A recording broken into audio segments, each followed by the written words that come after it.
It feels like it's been Monday all week and you're over it, but here's a rugby show to help you get to the weekend. I'm Zelim now with Tank Lanning, and this is Think Tank, powered by Vodacom. Tank, most of the teams have played 4 games now, which means they're a quarter of the way into their campaigns. I suppose that gives us a good excuse to start discussing SupeRugby form and how it projects to Springbok selection for the World Cup.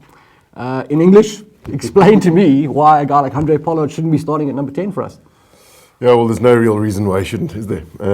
For me, it's an obvious choice. Pollard's got to start for the Boks. I like the Lambie-Pollard debate. I mean, I think it's healthy, and I think it's a wonderful situation for us to be in, and Hanneke Meyer must be loving it.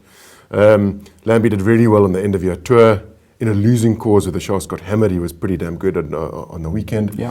But for me, Pollard just shone through, and I think he's without doubt the man that Meyer should lean towards. And here's hoping that the Morné Steyn phone number has been dropped off the phone list, because we've now moved on and we've now got 2 classy players we can call on.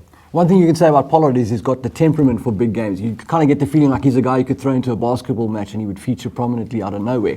Another guy who's got that kind of temperament, I think, is Damien Dielendi, the Stormers inside centre, and he made a huge statement against Frans Steyn on the weekend. Yeah, he's been good.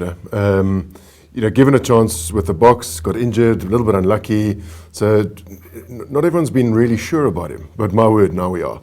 I think he's had an outstanding season, and he should have showed up Frans Steyn on the weekend. The big one, of course, this weekend is when he takes on Sonny Bill, so we'll get a really good look at him there. But I think, he's got all the classics of a 12. He's big, he's strong, he's powerful, but he brings a little bit more to the game than just that. I think he's got a little bit of flair, can offload, thinks about the game a bit more. So for me, probably one of the finds along with Joe Peterson. So Tank, would it be too overdramatic to say that if Damien Dielendi has a cracker of a game against Sonny Bill Williams this week and dominates the Chiefs, that assures him a place in the Springbok team at number 12? Don't be no crazy fool. I mean, there's just too many 12s in South Africa, I'm afraid. He is playing good rugby, but that's crazy talk. I mean, he's got big calls to make. If De Villiers comes back, he's going to be a shoe-in. What do we do with Frans Steyn? Yeah. The Allender playing well. Serfontain's incumbent. But the Pollard-Serfontain combination worked well on the weekend, and I think that's what's driving the Bulls. It's a really, really good combination. So yeah, biggest call to make is probably at 12, and if De Villiers does come back, and word in the province camp is that he is going to make it back, then what do we do? If Damien and Jean are the front runners for that 12 jersey, where does it leave Frans Steyn? Is there a place for him at fullback?